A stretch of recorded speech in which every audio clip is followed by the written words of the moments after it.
Hi, my name is Lauren Villasenor, and I'm going to be talking about magnetic nanoparticles.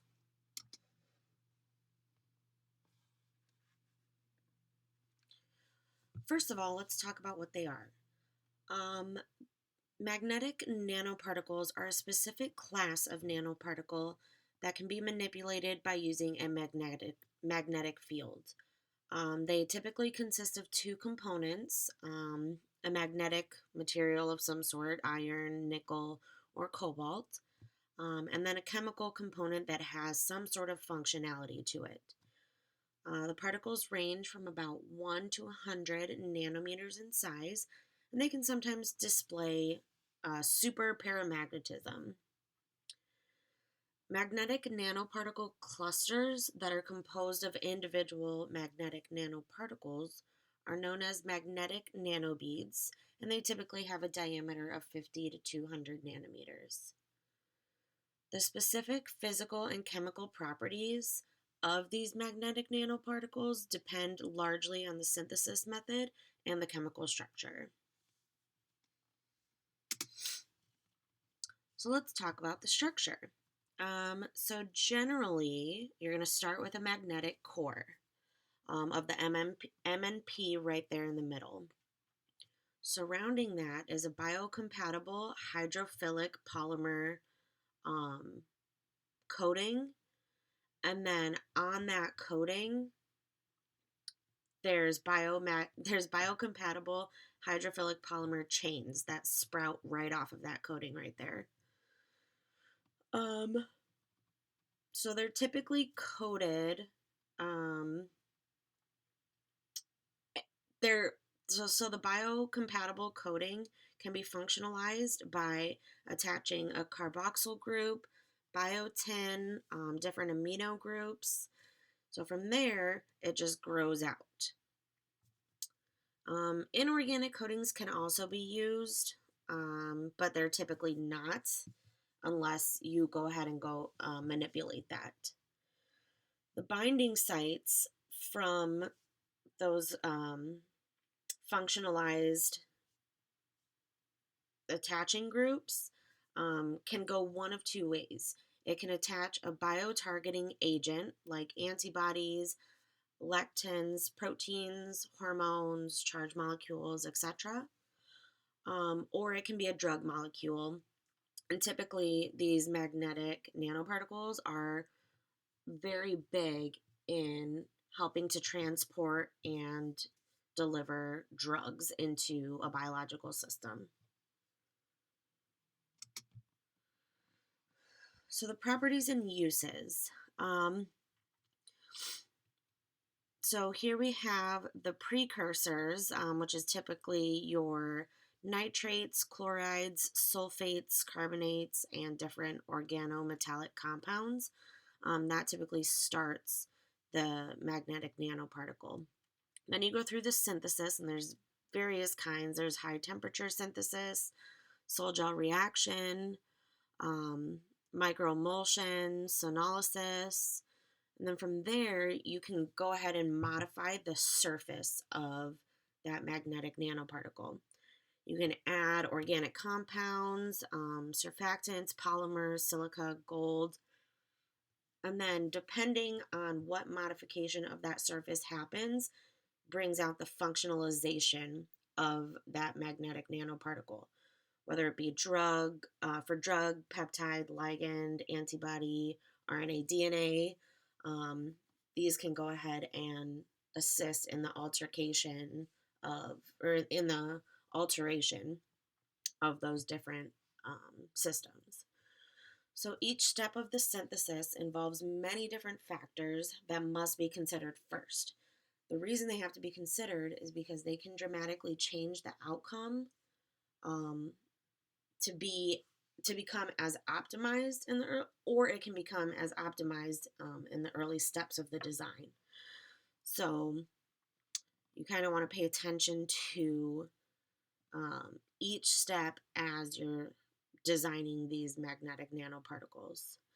Once again, the physical and chemical properties can be changed and actually controlled to fit a wide range of applications. Currently, right now, it's being used and studied for cancer treatment, which is the most common, and specifically in terms of drug delivery systems. So there are iron-based magnetic nanoparticles, and these are done with a microwave synthesis, and actually adding M2 plus cations can actually increase the magnetic ability.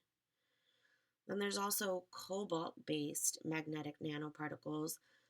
These are actually less common because of cobalt's high toxicity, um, except for ones that are metal doped iron oxides. So you can have cobalt with iron in there, and it's actually a lot more stable. But definitely, you will not find very many, if any, uh, solely cobalt based magnetic nanoparticles. And then there's a couple other ones here that we got, but again, they're hardly obtained by conventional methods, but they are successfully prepared by methods that are suited for submicron particle preparation.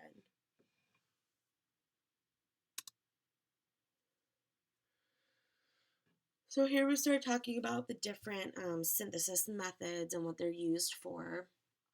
Um, so from the title here is from physics to chemistry to nanomedicine. It kind of goes through this whole entire process. So the magnetic nanoparticles are generally applied in nanomedicine, especially in cancer treatment. These MNPs, either MNP devices or magnetic composites, are liked for drug delivery because of their ability to respond to the exogenous stimuli via any magnetic field.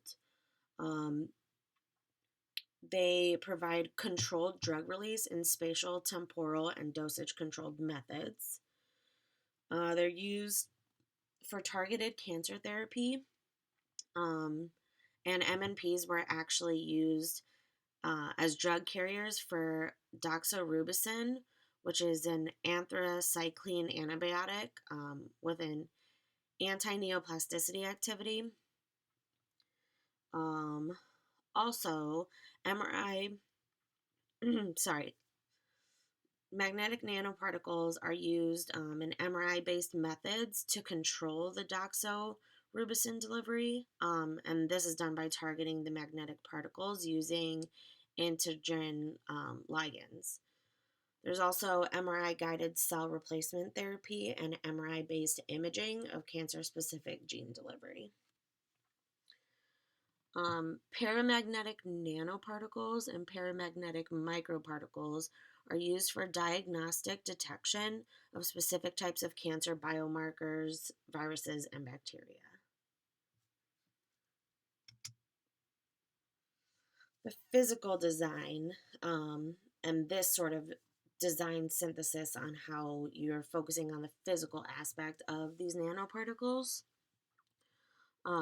So the magnetic properties are actually very important for nanoparticles that are employed in an externally controlled heat-induced environment by generated magnetic fields. The magnetic force is used for movement and transportation of biological agents. Um, so making sure the physical design of the magnetic nanoparticle that you're using fits what you're trying to transport, especially if it's a biological agent. It's used in drug release, disease treatment, and remote control of single cell functions. The size of these MNPs can be used to tailor other properties like magnetism and surface area. So once you change that size of the magnetic particle, it alters everything else about that nanoparticle.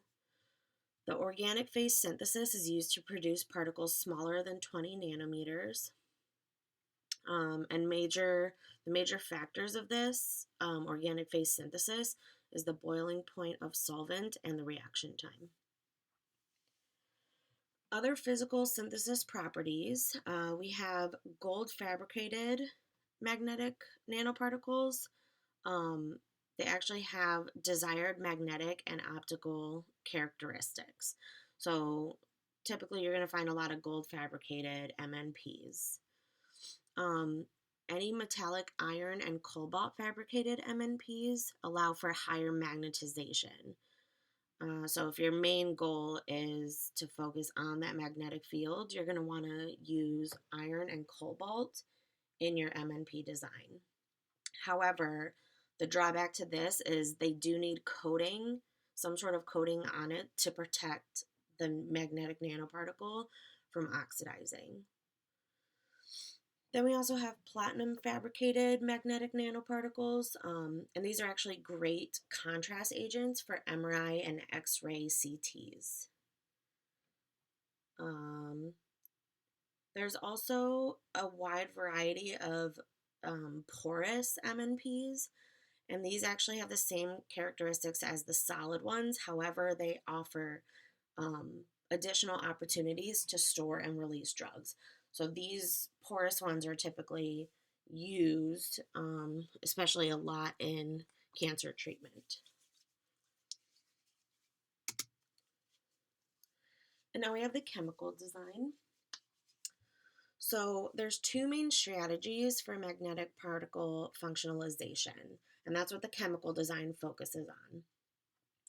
So you can have modification with biomaterials such as antibodies and oligonucleotides, or you can also do the second strategy is the integration of inorganic materials with other nano components like quantum dots. Chemical modification of the particle's surface can be covalent or non-covalent. The magnetic nanoparticles that are conjugated with drugs covalently are useful in avoiding cancer drug resistance and therapeutic side effects.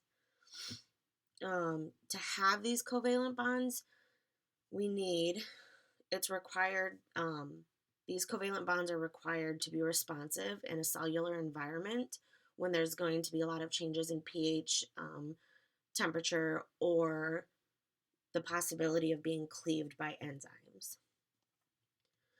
Magnetic nanoparticles that are conjugated non-covalently have been exploited a lot by researchers. They provide successful drug delivery via hydrophobic interaction, electrostatic interaction, and coordination chemistry. Magnetic nanoparticles binding to biological agents like nucleic acids depend on these various interactions happening all at the same time. So that includes the electrostatic interaction, hydrogen bonds, hydrophobic interactions. In order for these MNPs to bond to these biological agents, all of this stuff has to be happening at the same time. And there's such a high variety of what can happen that's why a lot of times the chemical design is not focused on as much as the physical and nanomedicine side of things. Most research that's being done on these magnetic nanoparticles focuses on studying these interactions for design, for innovation of novel and desirable functions. Then we have different, just ending it here with these different applications of magnetic nanoparticles. So it can be for biomedical separation, cell separation, hyperthermia, catalysis, the MRI imaging scans, and as we discussed, the X-ray CT scans, magnetic targeted drug delivery, nucleic acid separation, and wastewater treatment. So these magnetic nanoparticles can be used in a wide variety of applications depending on the specific design that is used and the results of that design that you're using. So whether it's chemical design and the result of that nanoparticle, or if you're going the more physical aspect and changing the side of things or the magnetization of things, all of those play a factor in depending which route you're going to use these magnetic nanoparticles for. that's the end of my presentation. Thanks.